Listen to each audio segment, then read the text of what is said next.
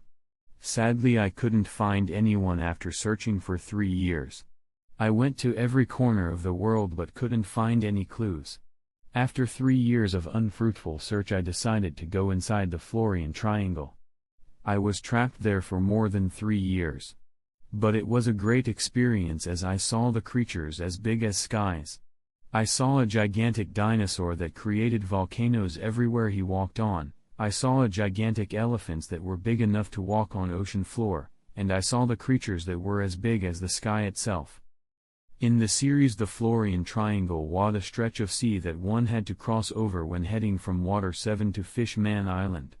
It is covered in a fog so thick that it blocks out all sunlight. There was a whole arc in that location which ended in a good note for the main characters because they never met those creatures. The king looked at Yoshie and Densetsu and said, "Those creatures sound like they hold great power. I will entrust the two of you to go and hunt them.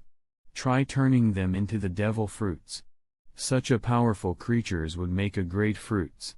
After telling them that, he looked at me and said, "Miriam, you will follow them to experience the world."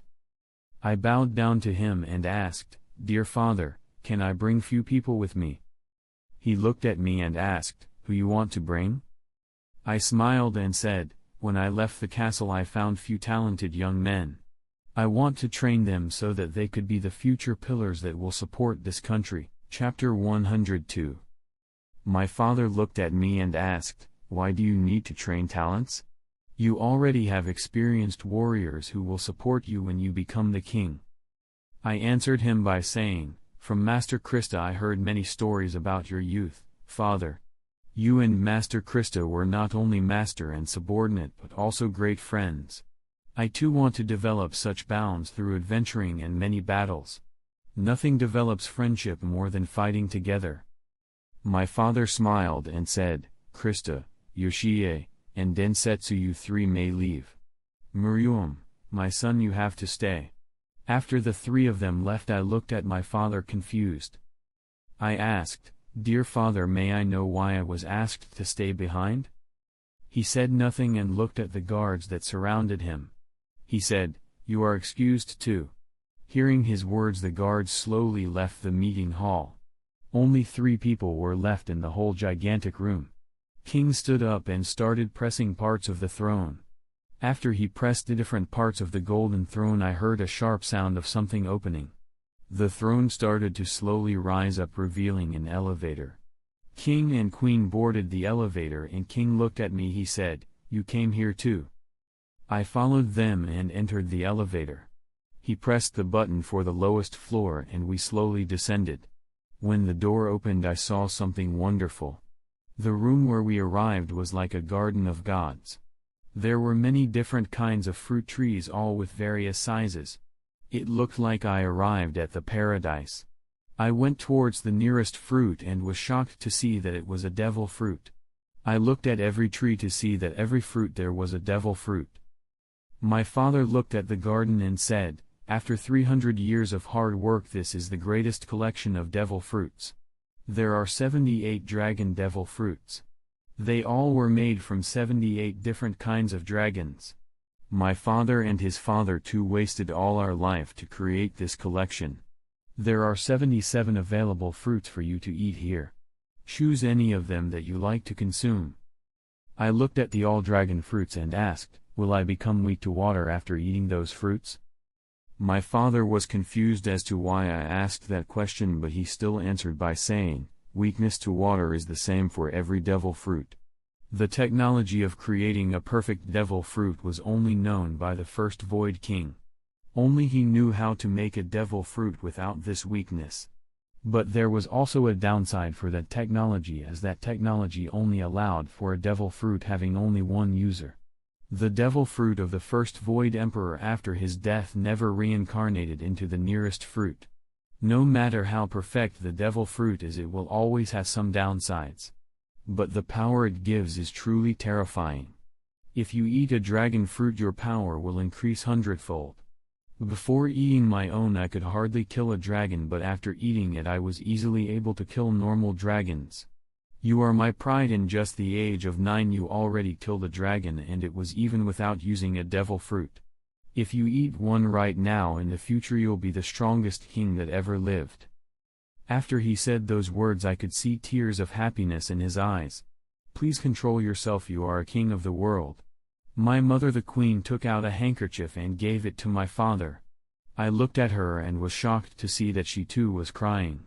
Queen, please control yourself, you have to be a support for the king, please, you have some professionalism. I looked at the crying king and said, I don't want any devil fruits. The perfect life form wouldn't be perfect if he has a weakness. After saying that, I went towards the elevator and waited for them to come too. My father stopped crying and his face turned serious. He asked me, are you sure? Devil fruit will give you unimaginable power. And the only weakness it has is water, which could be easily avoided by using Geppo. With a serious face I answered, yes. He smiled and entered the elevator. When we were back at the meeting hall, King hid the secret elevator and called for the guards to come back inside. He looked at me and said, you can bring those talented people with you. But they all have to be approved by one of the leaders of the expedition. After he said that, he called out for a guard and asked him to bring Densetsu. After few minutes the guard came back with a samurai. King looked at Densetsu and said, follow my son to see if the people he chooses are talented or not. Test them as you see fit. Ah. Also, I forgot to congratulate you. I heard that your wife birthed a healthy boy. After he heard the orders, he bowed down and said, I'm happy you care about such an insignificant event. I truly didn't deserve your praise. After saying those words, he stood up and left the room. I followed him. After we left the castle, he asked me, Your Highness the Prince, where is the first candidate? I looked at him and asked, do you know Dupsy Donald's restaurant? Densetsu nodded and said, yes, even thought I never visited that restaurant. I heard many wonderful stories about the place. It is the most extravagant restaurant in the whole capital. Only the richest and the noblest, if the elite, could dine there. The candidate is there? Who is it? I nodded and said, yes, he's there. He is one of the 3 sons of the owner. Right now he works on his father's restaurant as the waiter. We quickly arrived at the restaurant and entered it. When the person who stood next to the door looked at us, he stopped us from entering and said, sorry to tell this to you, but you don't have the right outfit to dine in this establishment. I looked at everyone in the restaurant and saw that all of them wore suit and ties. He never told me there was such a rule in here. I looked at the person in front of me and politely said, I never heard of such rule before. Can you just let me in for this time? I will pay the triple price for the food I ate. The person looked at what I wore and then looked at Densetsu's clothes. In a disdainful tone he said, I don't think you could even afford a food here. I looked at my clothing and knew why he said that. I was wearing a commoner's clothing made from cheap materials. I hate those extravagant clothing for the noble, so I wear a cheap clothing when I go around the capital. When I tried to say something, the person I was talking to was sent flying. The person broke the door of the restaurant and landed on the other side of the road. I looked at the person who kicked the guy, and as expected, it was him. Chapter 103. Let's go back in time a little bit and observe what happened after the MC left the meeting room. The king and queen looked at each other and sighed. They were both happy that their son finally grew up. But soon the queen's face was starting to show signs of worry. She looked at her husband and asked, can't you change your orders? You know the relationship between minks and people of Wano. This mission is really dangerous, as even Krista was amazed of what he saw and was trapped there for years. What happens if they start fighting each other in that maze? King with a calm voice said, we lack people. Queen was annoyed by his answer as she started to yell out, you lack people? Even if you lacked people, you could just send one of them.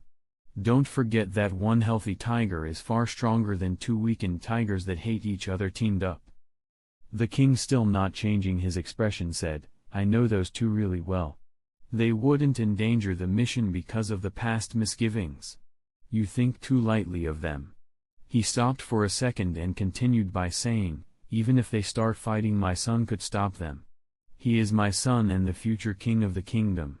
If he can't control his subjects, then he would be a disgrace as a king. Queen was unconvinced and tried to say something but was reminded of something and she ran away towards her room.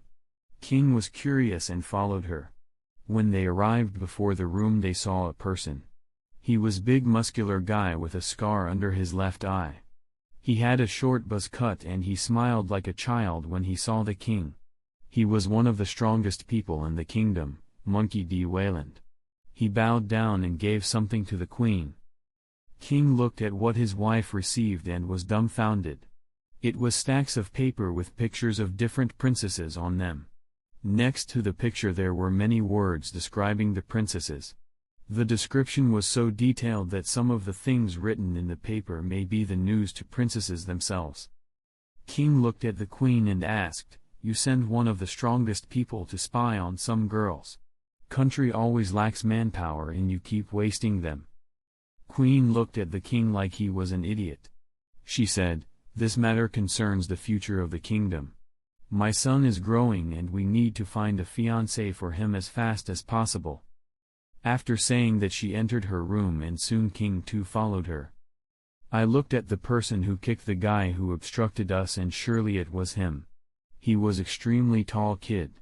His face was that of a child but his body was far bigger for his age. He had double-jointed long arms and double-jointed long legs. Add those to his childlike face, he looked really adorable. Xiaopuf in this world was reincarnated as a long-limb human. Long-limb humans are a hybrid between the long-arm tribe and the long-leg tribe. His mom was from long-leg tribe and father from long-arm tribe. When I first met him a year ago, I didn't even recognize him. This made me feel really terrible cause he instantly recognized me. Poof, after kicking the guy, looked at us and bowed down. He said, this subject is really sorry that I ruined your mood. I don't ask for forgiveness, but I hope you will still taste our dishes. You can order everything you want, it would all be free. The guy that was kicked out came back and with anger in his eyes he yelled out, young master, why did you kick me out? Xiaopuf just ignored him and led us to the table. That guy wanted an answer, so he too followed us. Poof took out a menu and asked, Your Highness the Prince and Suramatsuki D. Densetsu, what would you like to eat? When the guy who followed us heard him say those words, he stopped and his body started to shake. Soon after he fainted and was taken away by the waiters. The people in the restaurant started to gossip around us. Even thought I'm a hot topic for gossips. Most of the people in the capital never saw me. Even the girls that chase after me never really saw my face. Densetsu is almost never in the capital, as such not so many people knew his face. There were many elites gathered in the restaurant, but their status is far lower than ours, so most of them never saw my face. Most likely they are now regretting not trying to protect me. I looked at Xiaopuf and asked, what do you recommend?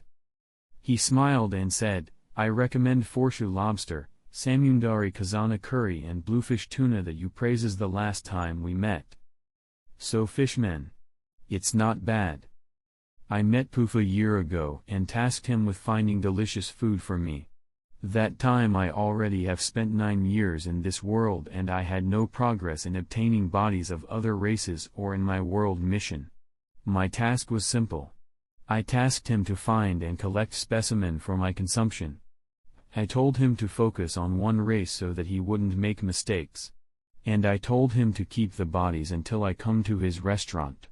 The dishes he recommended were all seafoods, meaning that the race that he collected bodies of was a fishman or merfolk. I looked at him again and asked, where is Yuppie and Pito? He answered by saying, your visit was unexpected for us. They had a busy schedule today. Both of them is now participating in the God of War tournament. Oh, I forgot that the tournament started this year already. I wanted to participate in it, I said in a sad tone.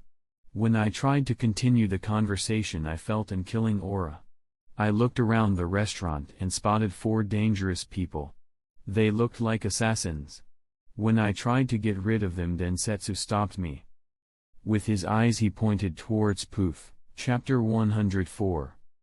From the looks of it, those assassins were hired by Densetsu. If they were the real deal, they would have already been dead. He most likely hired them to test out Poof. I looked at Poof and waited for his reaction. He took our orders, and after that he went towards the kitchen. After 20 or so minutes he came out of the kitchen with our orders. I looked towards the assassins to see that they were slowly surrounding our table.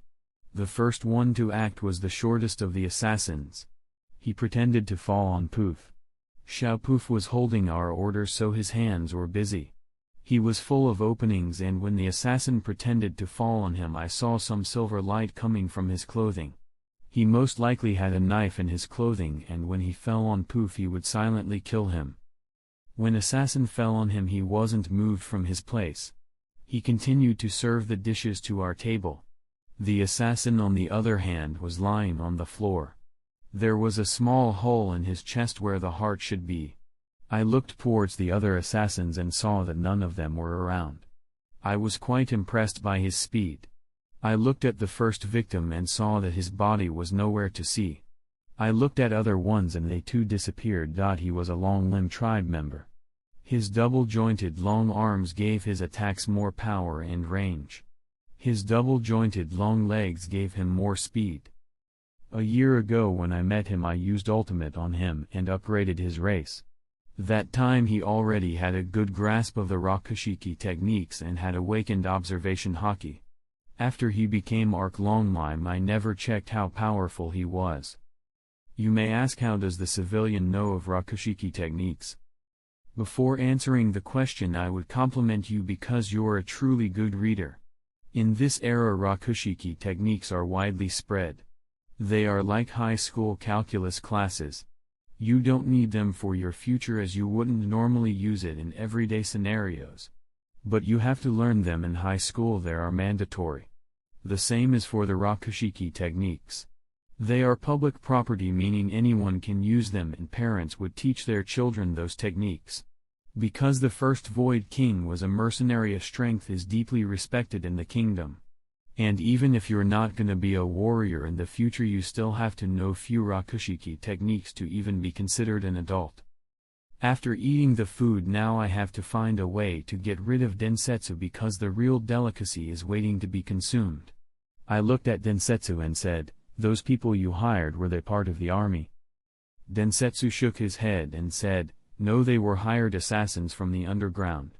But before hiring them, I looked deep into their records and they were quite good at their job." I looked at him shocked and asked, "How did you have so much time to review them? You were informed of the test today. If they were from army, I could understand how you found the right people and gave them an order. Now you're telling me that you hired them, gave them their pays, reviewed their records, and that in less than an hour after you were informed of the test.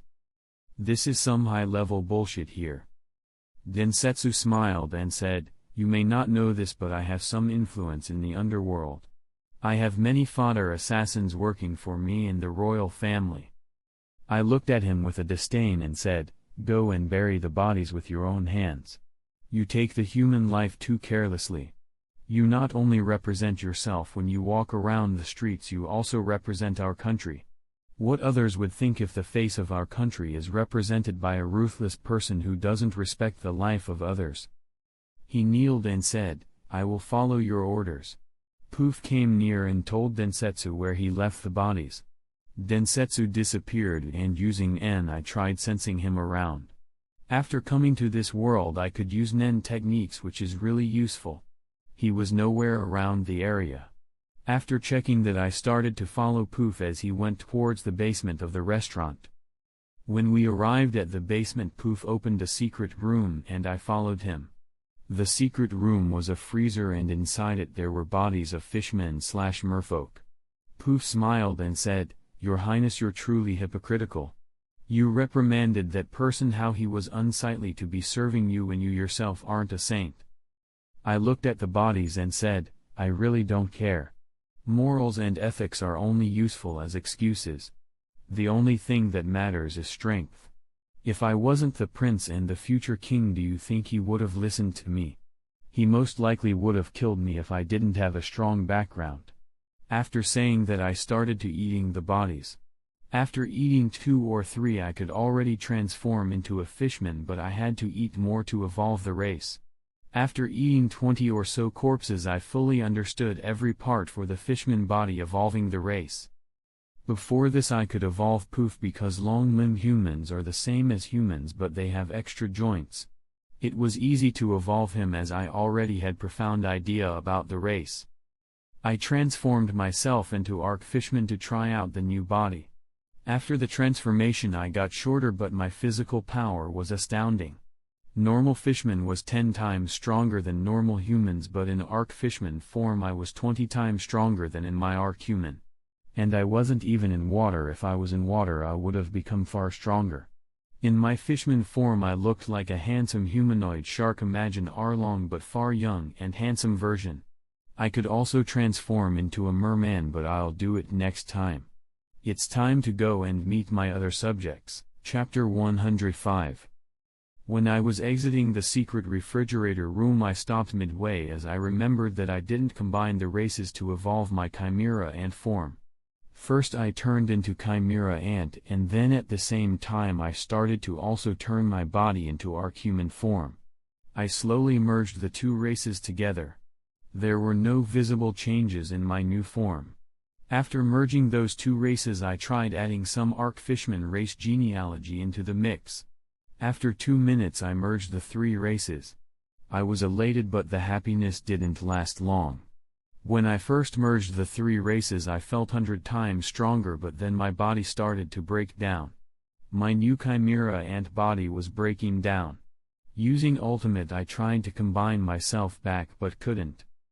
Poof, who was next to me, came closer to try and help me stand. I didn't let him get closer as I was not sure what was happening. First my fingers started to fall down and slowly my nose fell down too. My hands, my eyes and my shoulders, every part of my body was breaking down. I turned back into Arc-Human form and the process of breaking down stopped. Then I transformed into Arc-Fishman and it was perfectly normal. When I tried to transform into Chimera Ant form I couldn't. I literally couldn't access it. I looked towards Poof for answers. He said nothing and the secret refrigerator room was deadly quiet. After few minutes I stood up and said to Poof, "Let's talk about this next time. Right now it's better for us to go and meet others." After exiting the room I again looked towards it and said, "Destroy this room. Nobody can't find out my secrets. This is a public place and if someone accidentally finds it, it would blow up. After the expedition I can just start adventuring by myself and this room is useless." Poof nodded and I slowly exited the basement. After exiting the basement I went towards my table and ordered some desserts. My evolution took a lot of energy. After 10 minutes Densetsu came back and all 3 of us went towards the Arena of Valor. This arena was a special location in the whole capital. By itself the arena looked like any other Colosseum from my previous life and from future Dressrosa. But it is one of the most important architectural structures in the whole capital as it was built by my great-grandfather. I know almost nothing about him, but from what the people said about him he was quite the carefree person. He ruled over the strongest country in the world during the time of absolute peace. During his rule no war had been waged and later he would be nicknamed the Lucky King. From what I heard he enjoyed his life. More than half of the entertainment market exists now because they were sponsored by the king himself. Arena is so special because Lucky King himself built it with his own hands. I don't know the particulars, but around the end of his life he cleared the land near the center of the capital to build a Colosseum. I don't really know the reason for his actions, but I think I have few guesses. I think he wanted to be remembered as something more than a lucky king. Every king except him was remembered for their conquests and he was remembered because he was lucky. That's quite sad. It took him 2 years to single-handedly build it, which is quite the feat. In my original world it took 8 years to build it, but the Lucky King built it in just 2 years single-handedly. After it was finished, the king announced annual tournament that would take place in the Colosseum. He called it God of War Tournament after the first Void King. Arena would be closed at any time of the year except for 3 days that the tournament would take place. After the tournament ends, Colosseum is closed until the next year that the tournament takes place. I too participated in the God of War tournament when I was 6 years old. My main reason for participating was checking if the rumors about the Colosseum were true. That time from my maids I heard that because the Colosseum was built by the Lucky King himself, the Colosseum was rumored to be full of lucky aura. From the maids I heard that those who become champions of the tournament will become extremely lucky. I secretly left the castle to join the tournament. It was hard to compete with me being just 6 years old, but I became the champion. For the whole tournament I always wore mask, but at the final fight my mask was broken, so I was found out. I could have easily aged myself to win the tournament, but I tried measuring my power. Sadly I didn't become more lucky, as I know cause I checked using the system. When we were nearing the Colosseum I could hear yells from the distance. I looked at Poof and asked, "Which day is today? Is it the finals?" Poof nodded and answered, "Today is the final match between 4 semi-finalists. Right now I think it's already a climax, and that right now the only 2 people are left." Hearing him I increased my pace to go to there faster. I quickly arrived at the Colosseum and used Geppo to enter it from the sky. If I remember correctly, there was a narrow hallway in the Colosseum which I hated, so I used the easiest route. Of course the guards tried stopping me, but when they saw my face they just went back to work. During my training I would train with the army a lot, so any guard in the capital knows my face and could easily recognize me. Still in air I looked over the Colosseum and saw 2 people fighting. There were many lighting attacks used in the arena, and I was electrocuted by the random attack when I came here. In the arena 2 minks were fighting. Chapter 106. I looked at the arena and saw 2 minks were fighting. One of them was a buff humanoid red panda. He had reddish-brown fur, and a long shaggy tail. It was quite shocking seeing an animal smaller than a raccoon having a body of a bear. The normally cute animal such as red panda now looked fiercer than a tiger. Clenching his fists, the humanoid red panda sent a punch towards his opponent. His opponent was a humanoid fox-like creature with unusually large ears. The humanoid fennec fox easily dodged the red panda's punch and countered him with a high kick. Every attack performed by the 2 was powered by Electro. Users of Electro can channel electricity through parts of their bodies in order to shock anything they touch. This power can also be channeled through weapons. This technique grants extra damage to attacks, giving the opponents electric burns and paralysis. All minks can use Electro, including infants and the elderly. The inability to produce Electro is a sign of not being a mink. Electric sparks almost hit me many times during my watch. Not only me but many people on stands were hit by the loose electric attacks. This led many people leaving the tournament. After just 20 minutes of them I saw fighting, half of the people left. I descended and asked a guard about the situation. I asked him, "It's so weird, why are people leaving? It's like they disrespect my ancestor." The guard's body shook and he answered by saying, "This is not about disrespect but about the persistence. Your Highness, you see, today had to be the battle royale fight between the 4 finalists. When the fight started 4 hours ago only 2 people were left. The people on the arena fought for 4 hours, and hour ago people requested for the supervisor to announce the draw. Even after 4 hours nobody won, and it was easy to see that they have equal strength and stamina. Many people requested for the supervisor announce the draw, but he refuses." I looked at the guard and asked why. He answered by saying, "This is the first time in history that the 2 fighters have equal strength. Some would have more power and others more stamina. There was no draw before for the finals and the supervisor doesn't want that." I looked around and yelled out, "Densetsu, come here." Densetsu appeared right next to me after hearing my yell. I asked him, "What do you think about those two?" Densetsu answered by saying, "They are quite strong for their age. They are stronger than the person before, so I agree with your choices." I smiled and said, "Then please go and talk with the supervisor and tell him that both of them won. We have to get ready to go." After saying that, I went back towards the restaurant. There I would meet my subjects. After 6 days it was already start of the exploration.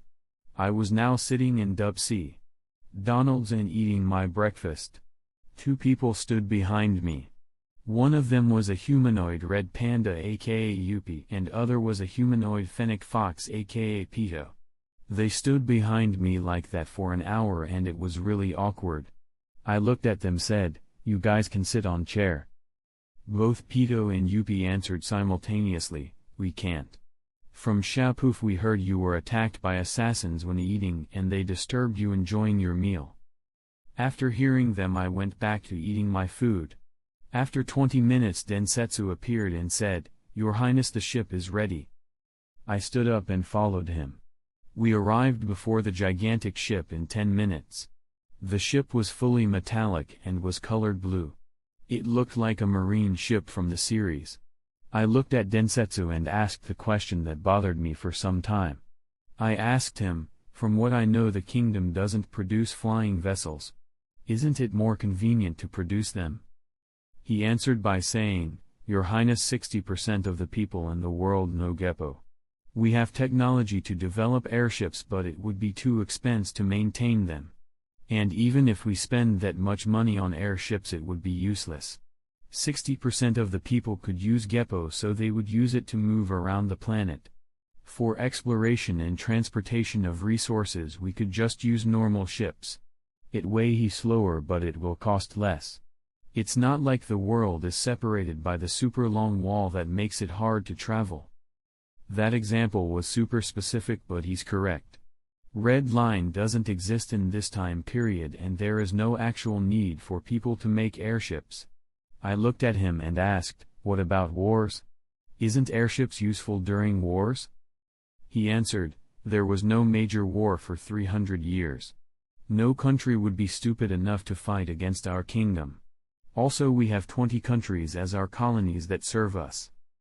20 countries? I asked. Yes. During the peak of our military power. 3 generations of kings conquered and colonized 20 countries. Now those countries create weapons, supply food and devil fruits for the kingdom. He answered. I was shocked and asked, "Those colonies have that much power?" Densetsu smiled and said, "Don't worry, no country will rise against the kingdom. And even if they do we could easily subdue them. Capital has the strongest people in the world. We have the strongest army. The royal family in that countries are also part of the Void Kingdom bloodline." I was almost dying from this revelation. You're saying that the 20 countries out there have so much power and the royal family there have bloodline rights to rule the world. I think I chose the wrong side. Chapter 107. I took a deep breath and tried to brainstorm everything I heard about. The Void Kingdom is a world superpower that basically rules the world. In One Piece world it's like a Japan in any anime, the center of the world. The kingdom conquered and colonized 20 countries. It is easy to guess that those countries are the ones that rebel and create a world government which will rule the world for the next 800 years. I always wondered how Void Kingdom lost 20 countries. It's most likely they never expected the betrayal. As I was talking to Densetsu I could feel confidence in his voice. The people of the Void Kingdom never expected that 20 kingdoms would ever rebel. The fact that the kings of those countries have blood connections to the royalty of the Void Kingdom makes it more terrible. They have the right to inherit the throne if there is no heir to the throne. I don't care about Void Kingdom, but I could be attacked by the rebellious kings as I am the only heir to the Void Kingdom, and the best way to weaken the kingdom is to kill their future leader. It was a terrible idea to reincarnate in this era. I can't access my chimera ant form and I still don't know the depth of my opponent's power. When I was thinking about all that, Poof called out for me. I was kicked out of my thoughts and looked at him. He bowed and said, "The ship is ready." I looked around and no one was around me except for my guards and the ship in front of me. Slowly I started boarding the ship. I was always curious why the One Piece world doesn't have flying ships but had cyborgs. When watching the series I thought it was because world government prohibited making them, so that the technology wouldn't progress and that they could easily crush the rebellion. After learning about the past, I think I know why future was technologically more advanced. For the starters, there was no red big wall that separated the world. This made trade accessible to everyone. In this world, even if you live in a countryside, you can still travel to the center of the world. As I was walking towards my room, I came across a training area of the ship. I peered inside it to see one snow leopard mink. His name is Kusunagi Yoshie if I recall. He was the other person in charge of the expedition. I don't really know anything about him. The only thing I know is that he for some reason hates densetsu. This truly surprised me, as I recall that minks and samurai from Wano were friends in the series. But now it is different. From few times I ever saw him, I remember every time he having an argument with densetsu. I am not sure, so let's ask him right away. Sometimes you can't do anything but be straightforward. I walked towards Yoshie and said, "You're quite the warrior, Sir Yoshie. Even during such a nice and sunny day you keep training." He looked at me and made a small bow, after which he said, "I don't really like the sun. I am ashamed that I couldn't accompany you today." The training area was engulfed in silence. I coughed and said, "It may not be my problem and that I'm butting into other people's business, but I have to ask it. Is there some past between you and Sir Densetsu? From few times I saw you together, I always saw you two arguing. I could care less about your past misgivings, but your arguments could affect the expedition negatively. To prevent that, I have to know more about your history. If you don't want to talk about it, then we could end the conversation here." Yoshie looked down and said, "It's not a big secret and many people know of this. Minks originate from Wano just like samurai that followed densetsu. We have lived there for centuries until 40 years ago when we were kicked out of our homeland. The humans of Wano just started to shun us and we were forced to leave our homeland. The person who forced us out was the densetsu's father and his clan." After hearing that, I smiled and said, "I now understand. I think it was hard for you to remember about it. I'm sorry I brought bad memories." After saying that, I went towards my cabin. In my room, I took a deep breath and cursed my father. He knew about their past but still made them lead the expedition. Most likely he wants me to prove myself. But I don't think it would be possible. You may not know this, dear reader, but I'm bad at helping others. You may wonder how a perfect being like me can have such weakness. I just can't control it. I'm bad at not being selfish. I took deep breath and closed my eyes. I was awoken from my sleep by a knocking on my door. I opened my eyes and slowly went towards the door. I opened it and saw Poof before the door. Confused, I asked, "Did something happen?" Poof bowed down and said, "Your Highness, the pirate ship is nearing our ship. Sir Densetsu said we have to prepare to fight." I nodded and started running to see the enemy ship. I quickly arrived at the deck and looked around the perimeter. I could see a tiny dot far away from us which was slowly getting bigger. It was my chance. I looked at Densetsu and said, "I'll go and attack them. Nobody follow me." I used Geppo to fly towards the pirate ship. I arrived before the ship in few minutes. Looking at the people in it, I was ecstatic. There were many strong-looking humans in the ship. When I was about to attack the ship, an arrow pierced my shoulder. I looked at the direction it came from and saw no one. I looked at arrow that pierced my shoulder and then I was attacked again. This time my other shoulder was pierced. I looked around again but found no one. Someone was sniping me from far away. I landed on a ship to protect myself. What I saw on the ship was many women tied with a rope and pirates surrounding them. All the pirates were terrified. The one that looked like leader looked at me and asked, "Did Sniper King send you?" Chapter 108. The leader, who was terrified before, started to come to senses. He started to laugh and say, "Kaikiki, Kaikiki, Kaikiki. I thought you were sent by the Sniper King, but look, you're just a little kid. Also, I injured already. Kaikiki, Kaikiki, Kaikiki." After saying that, he pointed at one of his henchmen and said, "You go get rid of the kid." The henchman followed his orders and started coming towards me. I ignored those retards and looked at my shoulders. They were bleeding out. First thing I did was to check if the wound had poisons. If arrows were poisoned, it would be problematic. I never trained this body for poisons, and I'm not sure about the power of poisons, not this world. Thankfully, it was just a normal wound. When I verified there was no poison, I used ultimate to heal myself. In just 1 second the wound closed itself and the blood dried in my skin. With brush of my hand I dusted off. After taking care of my wound, I looked at those retards. I can just leave the leader, I thought, and released a powerful aura from my body. Everyone on the ship except for the captain started to faint. Hoshoku Haki is a rare form of Haki that cannot be attained through training. Only 1 in several million people have this ability. This type of Haki allows the user to exert their willpower over others. My Arc-human form not only was strong, but it also had a bonus ability. I learned about that ability when I was 3 years old. It was ability to release his aura of superiority from my body. Every human that looks at me or is in my near vicinity would feel inferior to me. I used that ability and combined it with Hoshoku Haki, creating my improved Hoshoku Haki. Looking at the leader, I smiled and released superiority aura. He was shocked and started to kneel in front of me. His eyes were terrified and he couldn't say anything. When he was almost on his knees, he stood up and yelled. His body started to transform and his hair started to grow in rapid speeds. Super Saiyan?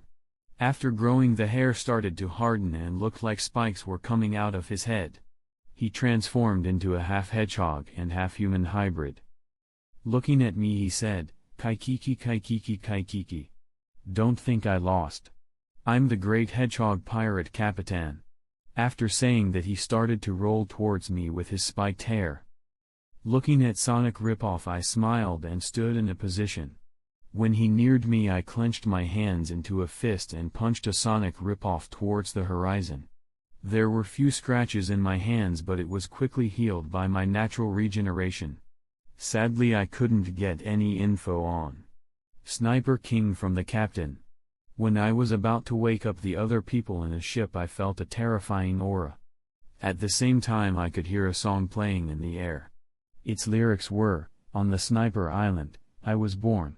1 million shots, 1 million hits. Lulu. I looked up and saw a man. He was a buff person with a golden sun mask with red flames coming off from sides of the mask. He wore dark red robe and carried a longbow on his back. He looked at the people in the ship and asked, "Infighting? Yours truly doesn't care." He took about his bow and said, "Do you have any last wishes? Yours truly will salvage you." I smiled and tried being diplomatic. I said, "I don't know what you're talking about. It's first time meeting you, sir. Nice to meet you. My name is Miriam." Void was too lazy to come up with last name for him, so just named him Void. I'm the Prince of the Void Kingdom. I specially mentioned kingdom to scare him. No person right in their head would try and kill the prince.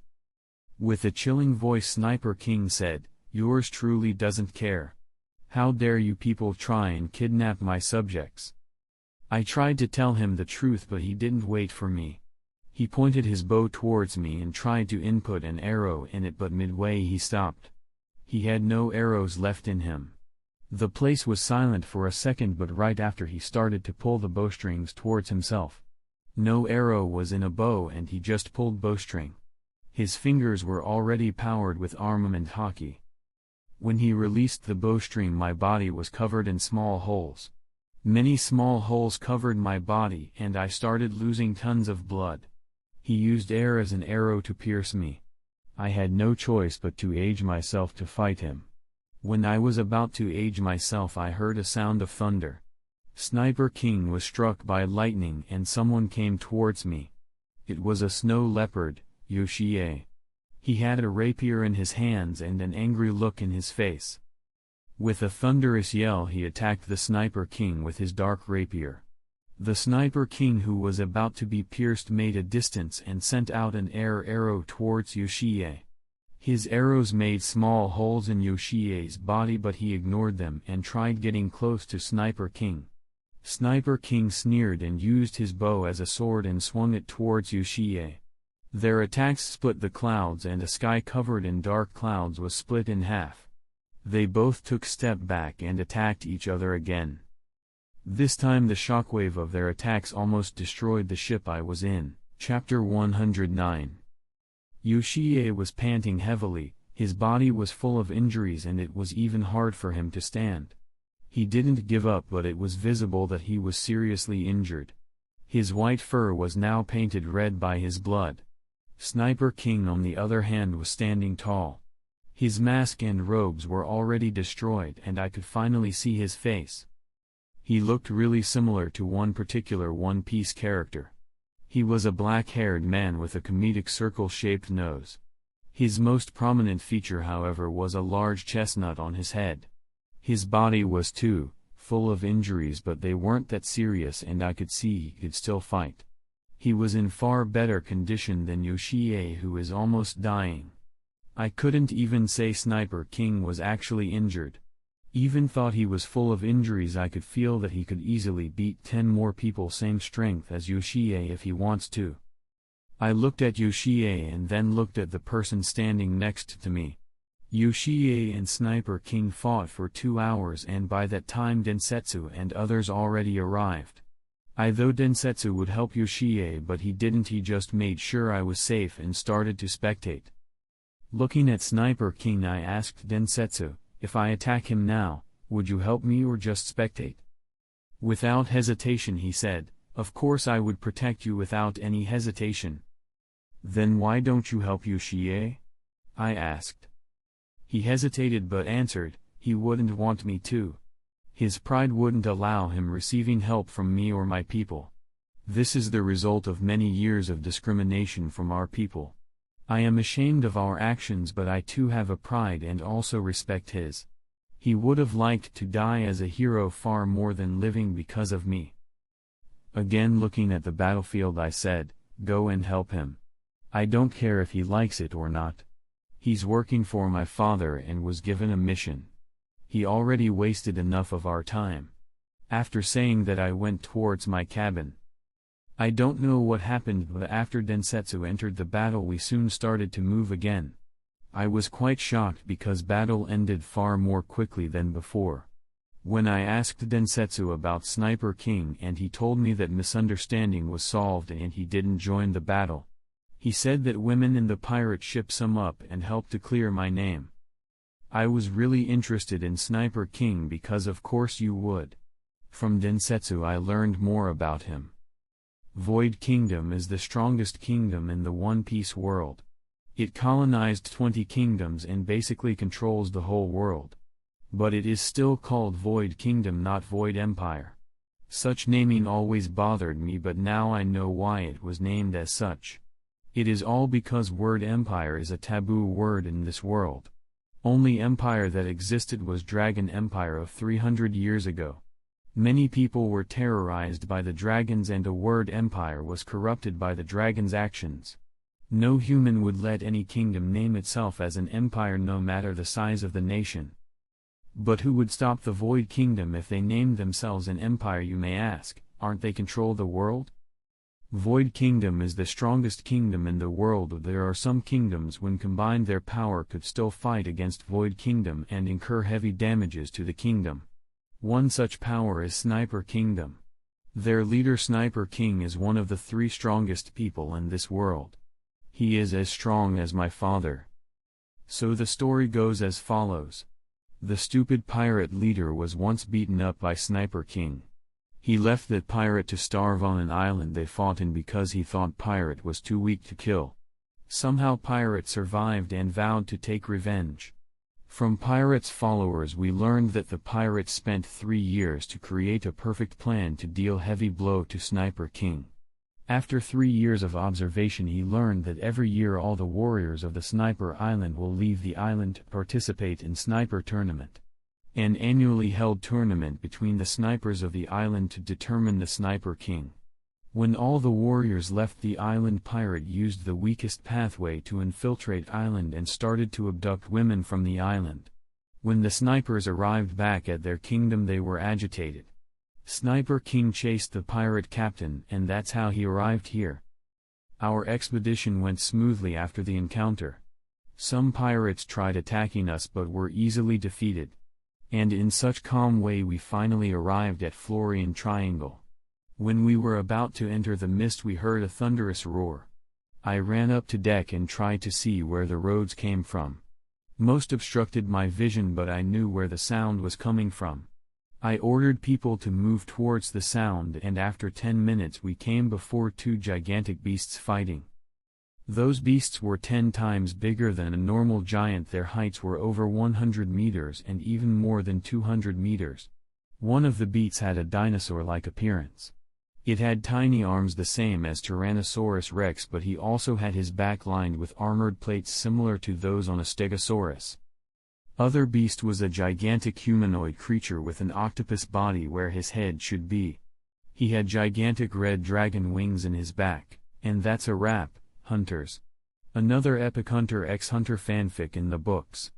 Hope y'all enjoyed it. Big shout out to the original author, their info's in the description, so go show them some love. If you're new here and love HXH as much as I do, drop a like and hit that sub button to officially become a hunter.